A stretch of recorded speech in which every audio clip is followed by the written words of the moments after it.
Alles klar. Willkommen zurück zu der nächsten Sektion, Spielerschaden und Statistiken. Das, was wir haben wollen oder schon haben teilweise, ist, wenn wir also mit dem Linksklick einen leichten Primärattack haben und mit dem Rechtsklick dann so einen starken Angriff haben. Das wollen wir im Grunde umsetzen. Wir haben ja zunächst die Linksklick-Attacke fokussiert, wo wir dann die einfache Attacke machen. Das wird unsere leichte Angriff sein. Optional wollen wir noch ein Stamina-System machen. Das heißt, wir werden uns eventuell, wenn der Kurs das noch hergibt, auch so ein System bauen, um Stamina und Statistiken anzuzeigen. Das halte ich mir noch so auf dem optionalen Plan. Das heißt, wenn der Spieler dann Angriffe ausführt, mit Linksklick so einen einfachen Angriff oder wenn wir dann später mit Rechtsklick so einen starken Angriff haben, dann kostet das ihn sowas wie Stamina, um solche Attacken durchführen zu können. So viel zu Gedankengang und eventuellen Ausblick. Wir werden uns jetzt weiter mit der Linksklick, der leichten Attacke beschäftigen und wie diese leichte Attacke auch bei einem Spielergegner oder so einem NPC-Gegner entsprechend einfach ja auch Schaden ausführt. Das kommt natürlich auf euer Spiel drauf an, was ihr gerne macht bei euch. Und zumindest werden wir hier diese Option schon mal in die Richtung bringen, dass ihr auch optional auch andere Spieler dann attackieren könnt und dies ja als Basis habt. Zumindest wollen wir dann die Basics hier in dem betrachten. Wenn der leichte Angriff zum Beispiel einfach einen anderen ja, Ektor trifft. Hierzu holen wir uns einmal unseren Hero Charakter unter Player, BP Hero Charakter. Da gehen wir in den Event Graph und ich verschiebe den einfach hier mal neben den Viewport oder unter dieses Construction. Ja. Und mit Rechtsklick dann Close Tabs to the Right. Dann haben wir nicht mehr so viele Tabs hier oben offen. Ich wollte mal ein bisschen aufräumen und zwar einfach logisch Struktur schaffen. Dieser Bereich ist bei uns einmal kommentiert mit C. Das Ganze ist dann Handles Picking Up Objects. Das ist für unsere Objekte dann. Dieser Bereich ist halt für das Aufheben zuständig. Und der obere, das ist mehr so die Interaktion mit dem Ganzen. Deswegen können wir das einfach so ein bisschen differenzieren. Das wird dann einfach noch ein bisschen wachsen dürfen, wenn wir sowas wie ja, Kisten oder sowas wie Türen haben mit der Interaktion. Wir wollen uns jetzt einmal wieder dem Attack, dieser Attack-Sektion widmen und dort etwas erweitern. Hier haben wir noch nicht so viel Schadenlogik. Wir haben hier ja unseren Montage und der Montage, der dann auf Serverseite entsprechend auch so etwas wie so ein Server-Attack callt und das Ganze hier dann so weit aufhört. Das Ganze wollen wir durch die Montage, durch dieses Animation Notify machen. Der Grund hierbei ist, dass wir im Grunde die Direktion, also die Richtung geben können, in welche Richtung dann dieser Schaden im Grunde laufen soll. Wenn wir uns hierzu im Content Browser unseren Light Attack Montage anschauen und der Spieler dann irgendwo hier ist, an der Stelle, und da können wir halt sagen, da muss der Schaden als Event stattfinden. Und zwar, wenn das Schwert im Grunde vorne ist, ne? Wenn das Ganze hier in der Animation dann ist, da kann man einfach hingehen und bei Notifies einmal Rechtsklick, hier bei die Notifies, die wir haben, Flag 1, Add Notify State. Das Ganze als Event kann man natürlich einfach hier in unserem Montage Notify Window machen. Das wäre so die eine Möglichkeit. Das geht natürlich auch. Das Ganze würde dann in dem Hero-Charakter bei diesem OnNotify Begin arbeiten. Wir können aber auch hingehen und unser eigenes Animation Notify State machen und das einfach verwenden. Das ist so die Alternative, wie man das machen kann. Wenn wir das einmal betrachten, das ist ja so ein allgemeines Montage. Das heißt, nicht jedes Montage, das hier ankommt, soll bei uns auch irgendwie Schaden verursachen. Wenn man irgendwie sowas wie Emotionen hat oder so, dann möchte man ja nicht, dass solche Montagen dann irgendwo ja, Schaden verursachen. Hierzu machen wir jetzt unser eigenes Animation Notify State, um diese Schadengeschichte zu machen. Dazu gehen wir in den Content Browser und erstellen uns einfach hier über Neu Blueprint Class. Unter All Classes suchen wir dann einfach das Anim Notify State. Das müsste es dann sein. Das Ganze selektieren wir dann und nennen das ANS Light Attack. Das öffnen wir einmal. So ein Animation Notify State arbeitet im Grunde durch Überschreibung. Wir gehen hierzu einmal hin unter Override bei Functions, Get Notify Name. Hier nennen wir das bei Return Value einfach Light Attack. Kompilieren und speichern. Einmal zurück in der Light Attack Montage.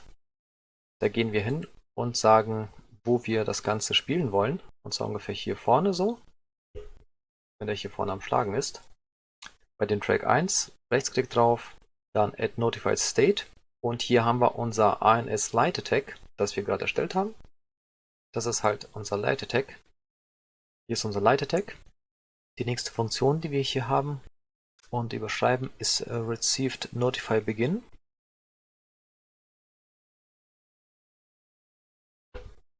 Das Ganze werden wir so betrachten, dass wenn das hier beginnt, dann wird das entsprechend so ein Event triggern. Wir werden vor den Spielercharakter so eine Sphere erstellen, um entsprechend Schaden auszuteilen, also über so eine unsichtbare Sphere, die dann davor ist. Mit einer Sphere kann man halt sehr gut hier diesen Bereich hier vorne abdecken, also auch hier unten und hier oben, um dann auch kleine und größere Gegner entsprechend treffen zu können. Deswegen ist das mit einer Sphere etwas einfacher zu machen, ist auch performant, als wenn man hingeht und jetzt dieses Mesh als Schwert einfach nimmt und das nutzt. Das könnt ihr natürlich bei euch anders machen, wenn ihr wollt. Wir werden uns hier mit einer Sphere behelfen und in solchem Typ von Spiel dann entsprechend diese Schadenverteilung zu realisieren. Mit einer Sphere, also mit einer Sphäre, hat man halt die Möglichkeit, den Bereich vor dem Spieler dann entsprechend einfach abzudecken und den Schaden entsprechend zu verteilen. Wenn man das Ganze über dieses Schwert-Mesh machen würde, das ist ja nur ein paar Sekunden, also Millisekunden, Sekunden hier in dieser Gegend. Und je nachdem, wie schnell eure Animation ist, wenn das jetzt eine andere ist, gibt es eventuell Schwierigkeiten, irgendwie Gegner zu treffen, weil das einfach zu schnell ist. Und da behelfen wir uns einfach dieser Sphere, einem Bereich vor dem Spieler, während er gerade attackiert, um entsprechend dort die Damage zu verteilen. Also wenn wir hier angekommen sind bei Event Beginn, ne, wenn unsere ANS Light Attack beginnt, dann schmeißt er uns diese Methode an, das Received Notify Begin. Hier brauchen wir jetzt ein Skeleton Mesh Component. Da können wir einfach das rausziehen und uns den Get Owner holen. Und nach diesem Get Owner, dieser Owner kann dann eine Funktion aufrufen. Die Funktion wird in dem Hero sein, in unserem BP Hero Charakter. Das Ganze dann in dem Interface, das wir haben. Hier oben unter Class Settings geht ihr dann auf int BP Hero Char, also das Interface zum Hero Char. Das öffnen wir einfach hier mal. Hier fügen wir eine neue Funktion hinzu, Add Function, und dann das ganze Light Attack. Dann zurück im Hero Charakter. Da können wir unsere Interfaces einmal öffnen. Hier haben wir dann unseren Light Attack. Einfach Rechtsklick drauf, Implement Event. Alternativ, was wir schon gesehen haben, man kann ja auch Rechtsklick drücken und dann das Add Event Light Attack. Es wird genauso das uns einmal hierher holen. Das Ganze wollen wir da, wo die Attacken sind, haben. Ich werde das einmal hochschieben. Bei Attacking, das können wir so ein bisschen einfach an den Rand bringen, um das so ein bisschen strukturiert hier irgendwo zu haben, die Attacking Section. Aktuell haben wir ja, dass unser Animation steht hier auf einem Multicast basiert ist, also diese Play Montage. Das ist ja auf so einem Multicast. Wir wollen halt nicht, dass der Client, also der Spieler-Client, irgendwas mit diesem Damage zu tun hat oder diese Damage-Logik überhaupt abbekommt. Trotzdem können wir das einfach hier laufen lassen, einfach nur da einfach rausziehen bei dem Get Owner und die Light Attack Message einmal rausziehen und verbinden, kompilieren und speichern. Das war's soweit. Im Hero-Charakter können wir uns jetzt einmal ein Beispiel angucken. Wenn wir uns hier einmal einen String rausholen, Print String, und einfach das Hallo da einmal lassen oder hier einfach so ein I make Damage machen. Also ich mache Schaden. Das Ganze läuft halt, wenn ich dann schwinge auf dem Client und auf dem Server und da steht dann I make Damage, ich mache Schaden. Wir wollen halt nicht, dass das auf dem Client auch läuft. Um das einmal zu umgehen, da können wir einfach mit Authority arbeiten, also so Switch has Authority. Das Ganze nennt sich Switch has Authority. Wenn ich das Ganze jetzt mit 2 Spielern und als Server arbeite oder Client spiele, dann müsste es soweit separiert sein, dass nur mit Autorität das ausgeführt werden darf. Das heißt der Server.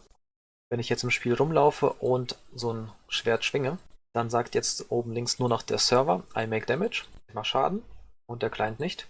Das ist das Verhalten, was wir hier brauchen, dass nur der Server da die Steuerung übernimmt. Das erlaubt uns in der Logik, dass nur der Server dann die Schadensteuerung übernimmt. Der Server soll bei uns die Kollision halt malen und der Server soll bei uns diese Schadensgeschichte einfach managen. So, für unser Schadensystem, da können wir dann so etwas nehmen wie Sphere Overlap Actors. Sphere Overlap Actors, das kann man dafür nutzen. Beim Radius kann man hier was einstellen. Ich stelle hier einfach mal 90 ein. Sphere Radius 90. Das Ganze soll dann vor diesem Aktor sein. Da brauchen wir natürlich auch die Position vom Aktor. Das kriegen wir mit getActorLocation hin. Damit haben wir halt das Zentrum von dem Aktor, von dem Spieler. Dann brauchen wir noch den Forward-Vektor. Das ist dann mit der Bewegung. Wir nutzen das Ganze, um vor dem Spielercharakter so eine Sphere zu platzieren für die Ermittlung von Spielerschaden. So eine Sphere wollen wir dann zeichnen. Hierzu holen wir uns hier einmal einen Float-Multiplikator von dem getActorForward-Vektor. Hierzu wollen wir diesen multiplizieren. Dann eher so ein Sternchen eingeben, um etwas zu multiplizieren. Ja, sonst hatte ich das so unter Mad-Vektor und dann müsste das sein Multiply. So ein Vektor, Multiply und dann Float. Zumindest war das in der Unreal Engine 4 so. Ich muss ja mal schauen, ob ich das genauso hinbekomme oder ob ich den noch einen Zwischenschritt machen kann. Zumindest war das mit so einem Sternchen zu holen. Und es kann gut sein, dass das einfach in Operations gerutscht ist und anders heißt. Wir wollen hier im Grunde einen Float multiplizieren. Wir wollen so einen Vektor skalieren.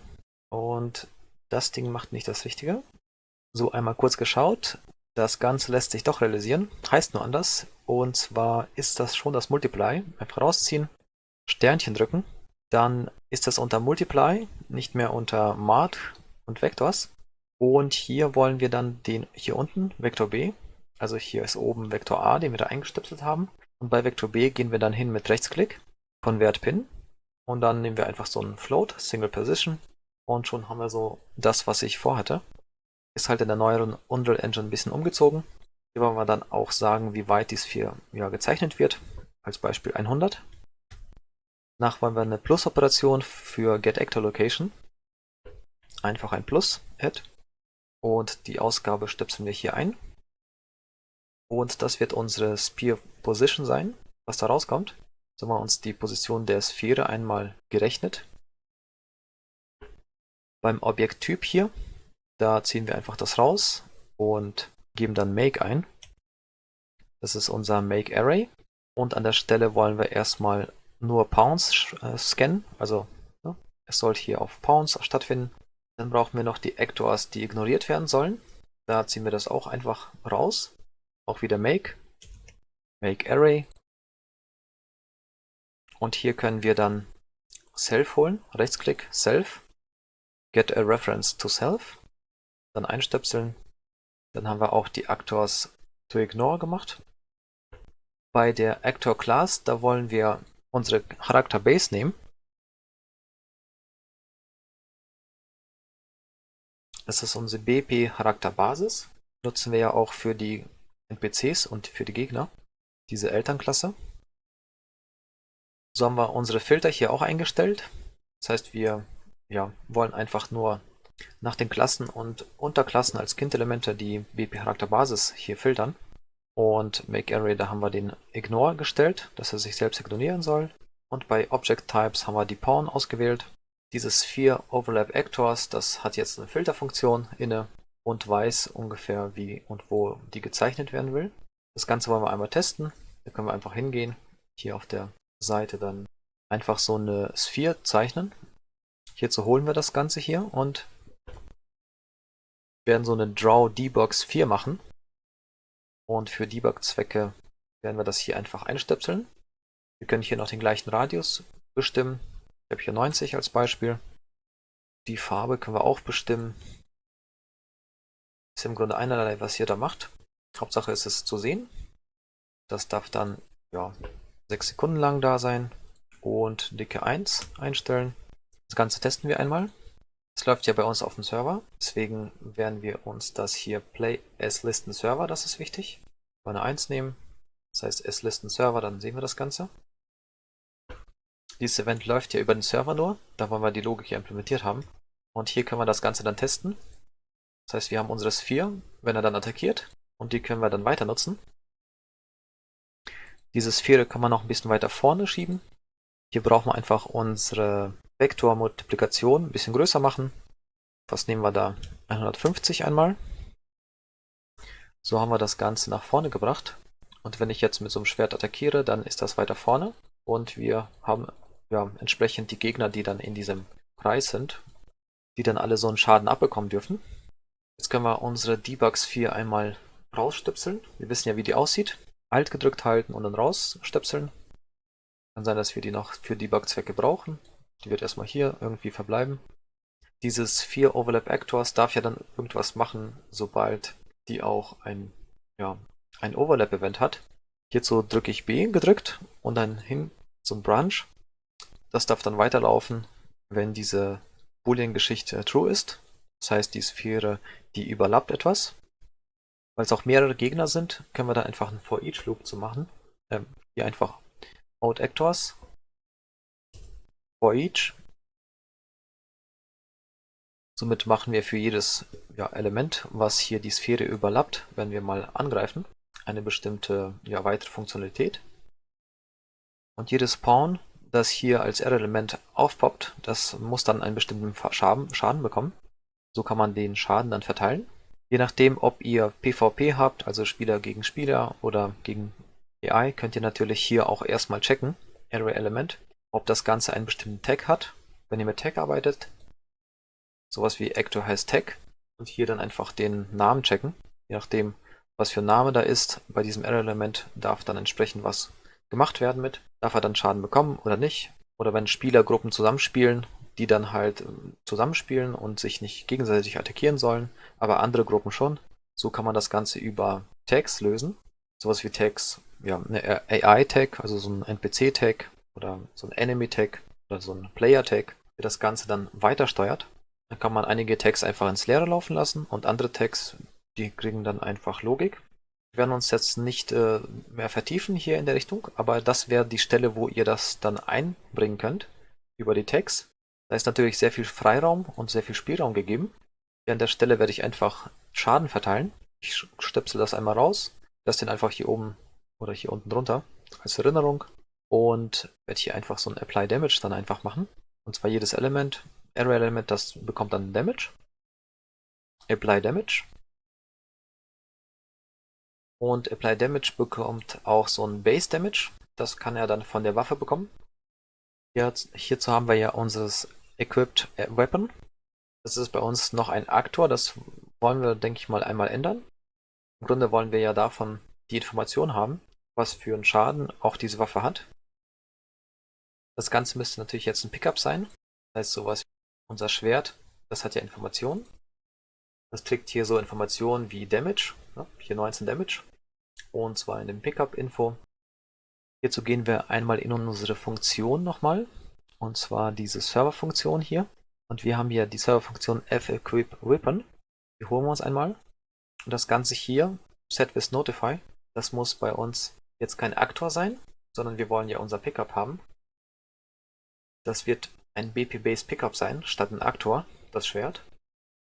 Also setzen wir den Aktor weg und machen dann so einen BP-Based Pickup-Typ. Change Variable Type. Das Ganze muss auch in der Funktion sein.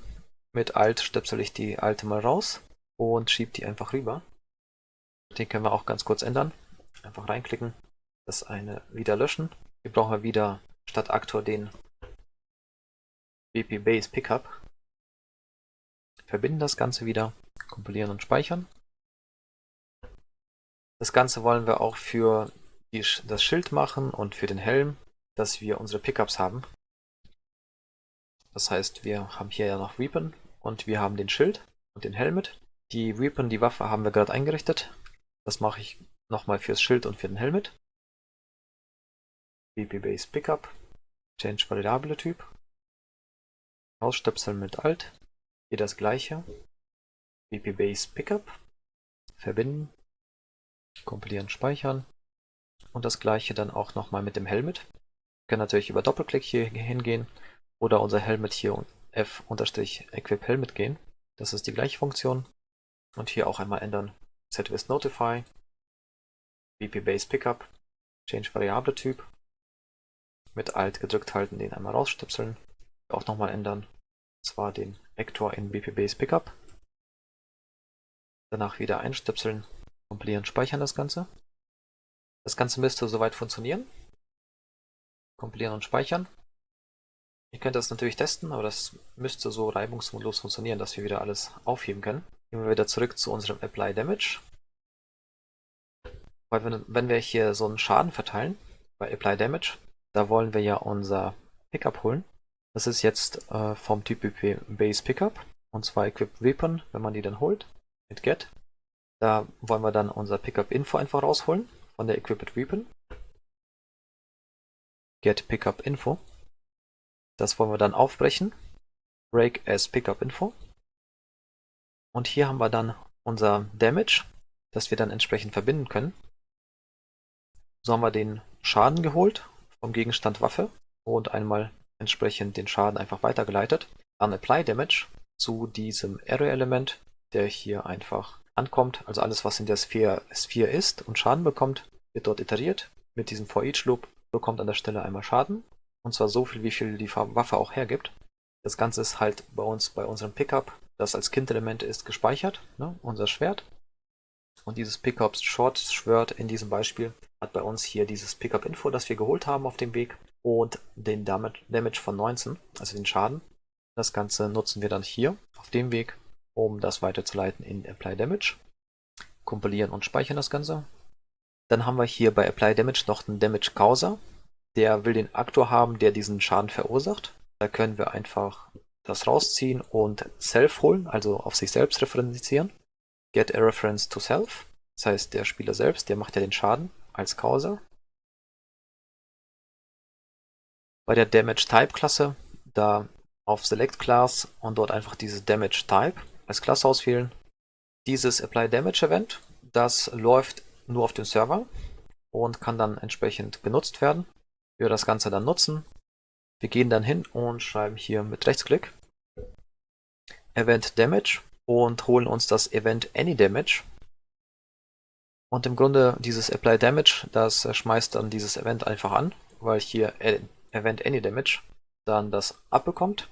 Das Ganze können wir hier uns einmal ausgeben. Und zwar mit so einem Print String können wir das nachher mal testen. Der müsste ja den Schaden weiterreichen. Und zwar Damage. Unser Schwert hatte ja 19 Schaden hier. Das Ganze müsste dann hier einfach ankommen.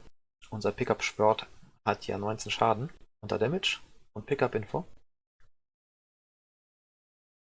Um das Ganze zu testen, da gehe ich einfach in den Content Browser und hole mir einfach so einen Spielercharakter.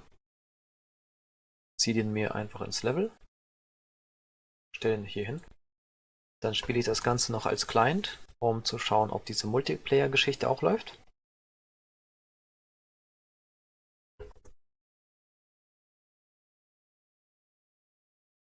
Hier sehen wir dann, dass oben links Schaden der Server 19 sagt. Das läuft alles über den Server. Und wir haben Schaden 19, was von dem BP Base Pickup kommt, von dem Schwert. Das Ganze läuft halt auf dem Server. Und wenn wir irgendwann mal UI-Elemente haben, also so GUI-Elemente, dann wird von hier dann das Ganze starten, um entsprechend Sachen anzuzeigen. Sowas wie viel Hitpoints man noch hat oder Mana und so weiter. Sowas in der Richtung. Das kann man mit diesen Geschichten im Grunde ja realisieren. Das heißt, die Hitpoints und so weiter über eine GUI, die werden dann hier einfach weiterlaufen. Das wäre der Punkt oder die Stelle, wo man dann weiterarbeitet in der Richtung. Man wird sich einfach den Player-Controller schnappen, der diese Informationen hat. Ne? Einfach get Player-Controller. So ungefähr. Dann wird es hier einfach ein Event geben, das nur auf dem Client läuft.